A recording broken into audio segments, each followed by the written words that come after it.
Hi folks, welcome back to the channel today. So excited to have you here. Thanks for coming over.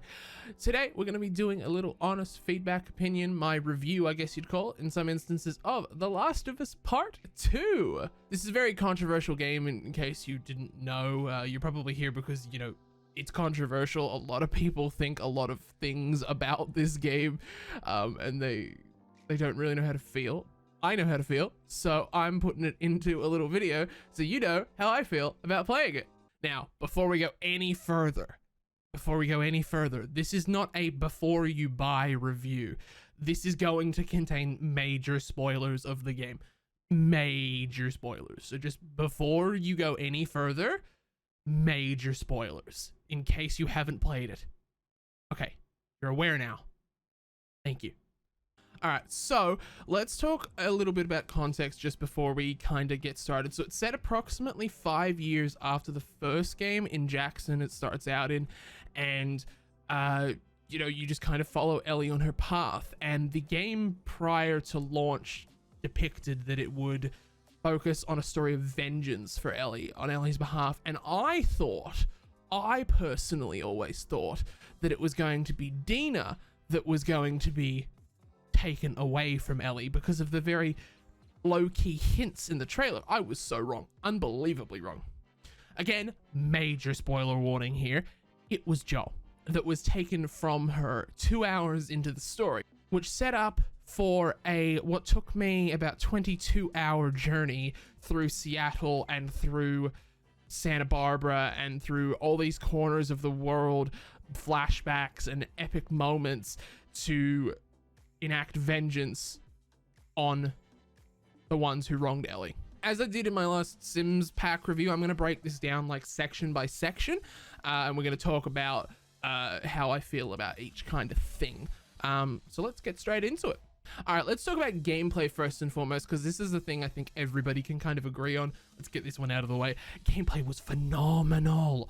The combat was incredible. The combat was so well developed, and there were some tricky bits where it felt like, you know, if you got shot once, you were doomed to get shot twice. So if you were low health, you were dead if you got shot once, because, you know, Ellie would take forever to recover, or whoever you were playing as would take absolutely forever to recover from that first shot. So, you know, it'd never kind of work out well. If you took one shot, you were doomed to take another, which kind of sucked. But if that's the worst criticism, that's I got nothing to worry about. There were levels or fights or encounters, as they're called in this one, that did feel a little difficult and a little bit too drawn out. I played the game on moderate, which is the recommended difficulty for everybody when you load the game up. It's the one that it lands on when you load the game up.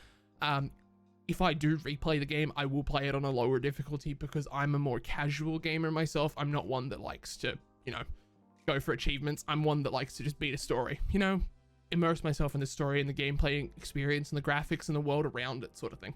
Not beating the game and getting a platinum trophy or anything. Maybe one day I might get a platinum for it, but not right now. But overall, gameplay was pretty good. I really enjoyed a lot of it. Again, there's a common theme in with the first one as well. You ran out of ammo very quickly.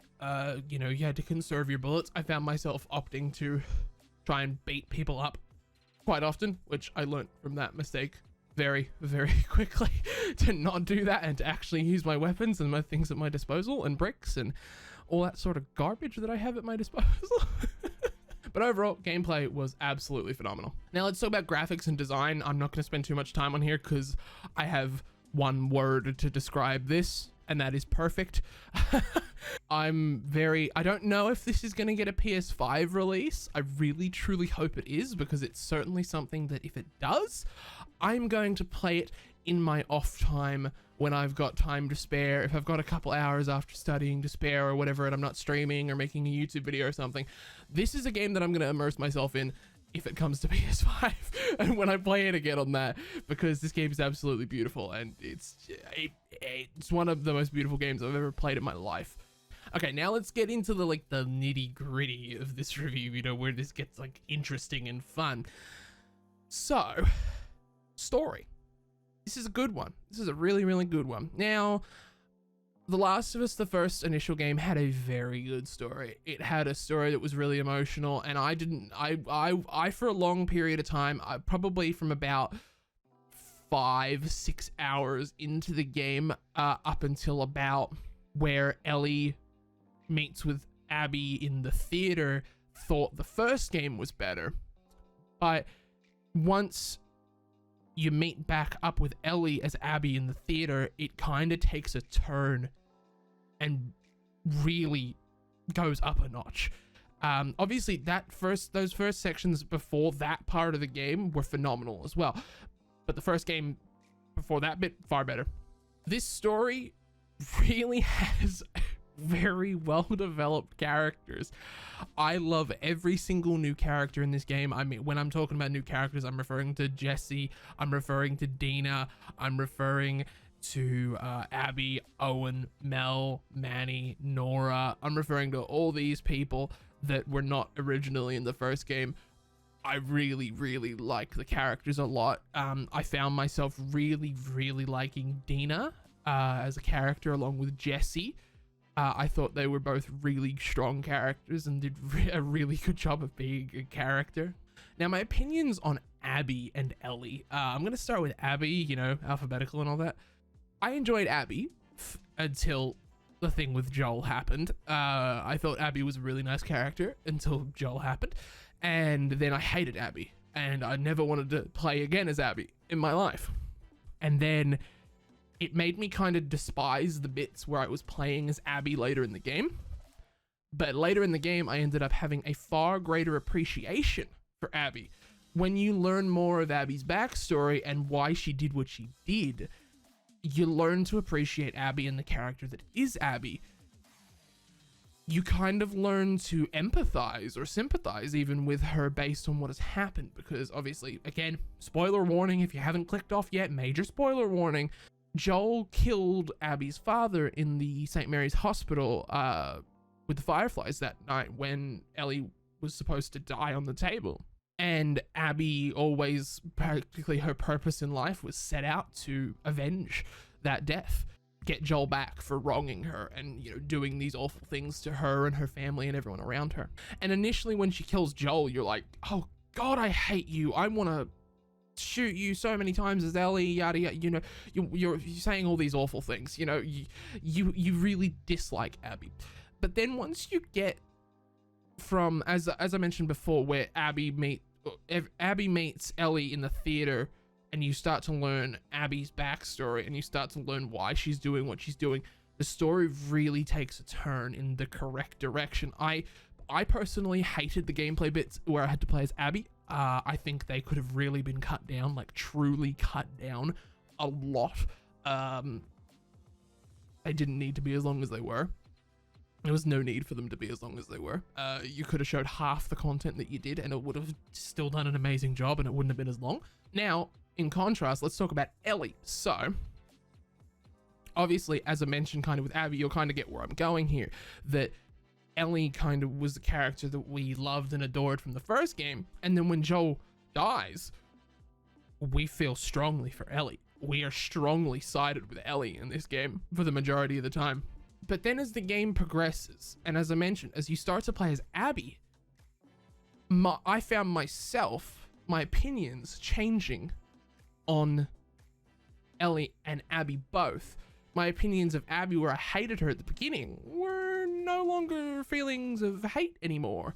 My feelings for sympathy for Ellie were no longer feelings of sympathy. They were more so, why are you doing this?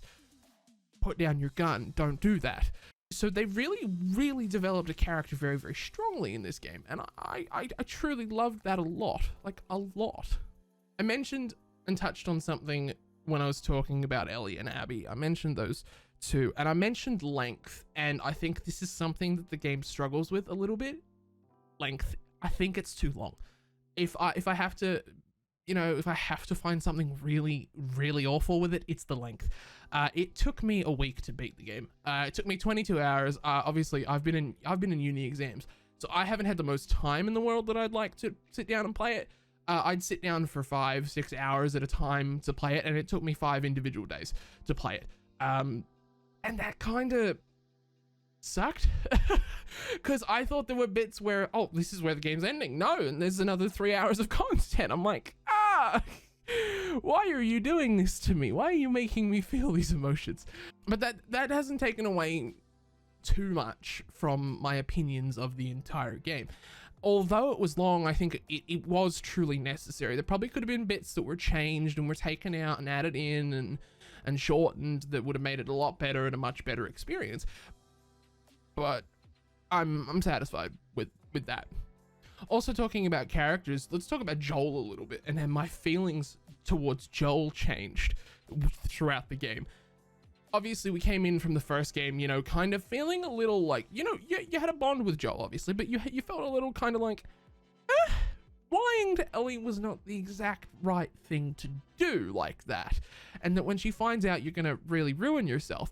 And I found my feelings changing. So I had a really great feeling for Joel at the beginning of the game. And then as the game progresses and you learn more about Abby, your feelings towards Joel kind of change, or mine did at least. I felt very much so like he was a bit of an asshole, and you know, he shouldn't have done that. He's killed thousands more instead of just killing Ellie. At what point do you kind of draw the line? Let's talk about the constant time jumps. I understand that flashbacks are important in a game like this to understanding backstory. I get that, and a linear plot wouldn't have done it very well, but there are too many flashbacks in this game and sometimes the year doesn't even pop up and the time doesn't pop up, so you don't know where you are, and you kind of have to assume based on character interactions as to where you are.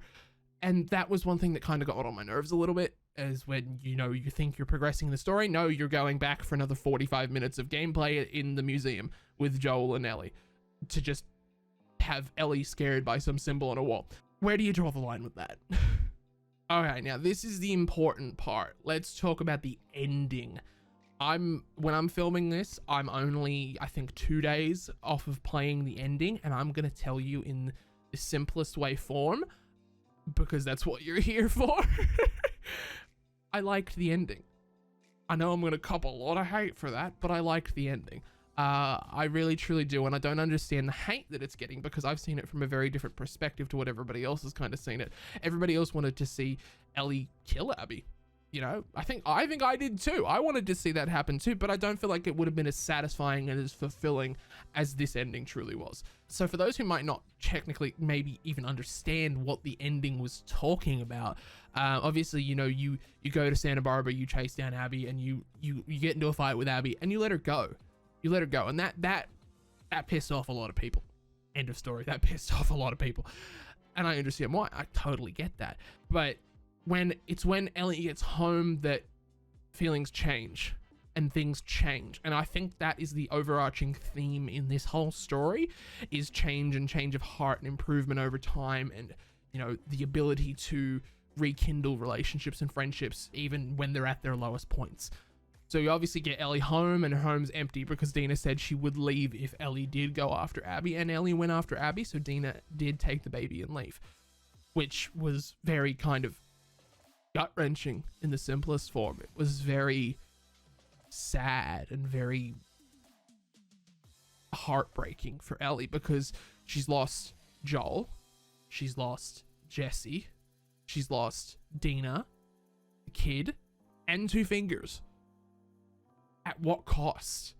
And she didn't even kill Abby or anything along those lines. At what cost does she kind of sit there and go, this isn't worth it? And then obviously you go upstairs and you find the room and you play the guitar, and then the scene with Joel happens, and this is the bit where I sobbed like a baby. I'm gonna be brutally honest, I sobbed like a baby. The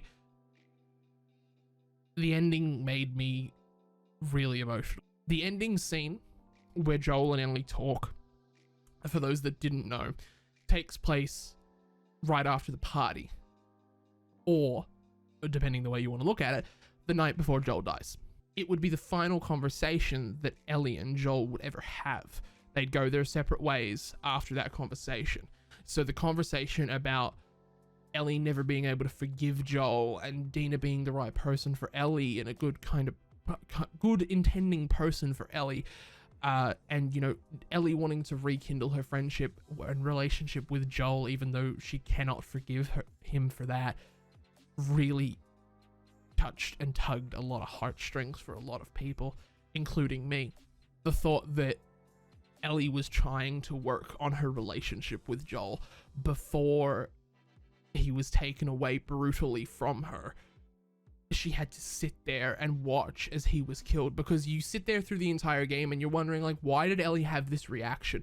Why did Ellie react so heavily to this beating death of Joel if she didn't like him and she wasn't going to forgive him for it?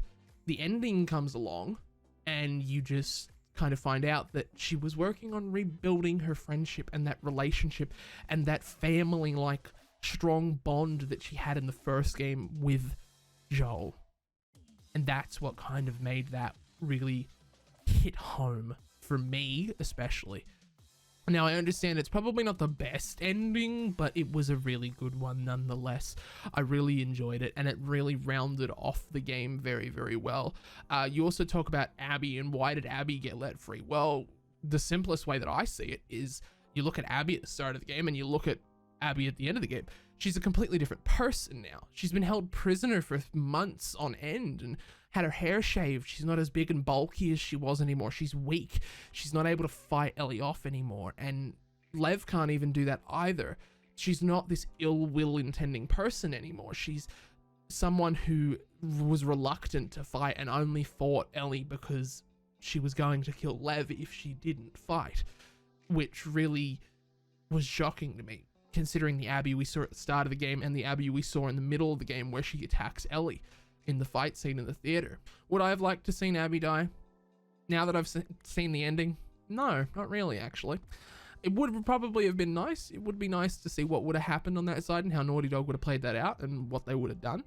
But I think this ending was really good. And then obviously you have the ending sequence of the game where the game, you know, before the credits roll, and then you have Ellie playing the guitar, and then she leaves the guitar by the window, walks off out of the house into the sunset. Pretty much to me, that represented her leaving Joel behind and leaving everyone that she ever loved or ever cared about behind her and starting a new, fresh life, potentially to rebuild. And I think it sets up really well for a second, sorry, not a second game. This was the second game, a third game in the franchise. I think it would be really, really nice to see how they would play it out and how they would do a third game after this. Even DLC would be really nice just to see what Ellie does, to go maybe even find Dina or play as Dina in a DLC or anything even. I really would like to know, and I truly loved the ending of this game. So there you have it. There's my little honest opinion and review of The Last of Us. Now, I'm going to give it a score because I get a lot of people in my chat asking me for a score on it. Now, this is a hard one. It's hard to score a game because there's so many emotions and so many feelings about things. So here's my score. All right, so I'm going to give it a score in gameplay out of 10 I'm going to give it a 9. Simple. When I'm talking about gameplay, obviously I'm talking about combat and weapons and fighting and environment and things like that. For story, I'm going to give it an 8. Obviously it had it was a little long. It was a little drawn out. It was a little too much at times, depending where you were and all that. So that's getting an 8 from me. So overall, I think I'm going to give it an 8.5. Just average it out. That's going to be my score, 8.5. It's certainly one of the best games I've ever played. I know an 8.5 doesn't sound like the best game I've ever played, but it was a little long. That's it. That's my only criticism for it, that it was a little long and it was a little drawn out and I was starting to forget things. This is a game that makes you think, so you will, if you do play it, you will have to think a lot about the story overall and the bigger picture, and it may not even be the worst idea to sit down with a notepad and make notes about the characters or a Google Doc or something, just so you remember that, or even have a website of someone who's pre-typed it up for you, just so you remember these things and you know what's happening, so the ending makes sense to you and the entire game makes sense to you. Alrighty, that's gonna do it. Thank you so much for watching this video. Obviously I've been uploading parts of The Last of Us 2, so I will make sure to link them down in the description below and chuck a card up in the corner up here if you want to go and click it and check it out and go and visit it and see how I reacted and see me sobbing at the end of the game. Thank you for watching this video. I truly appreciate it. Come hang out with me on Twitch sometimes. Stream 5 nights a week, Wednesday to Sunday, 10:30 p.m. Pacific. Thank you so much for hanging out. Like the video if you enjoyed it. Subscribe to the channel if you're new. And until next time, bye-bye.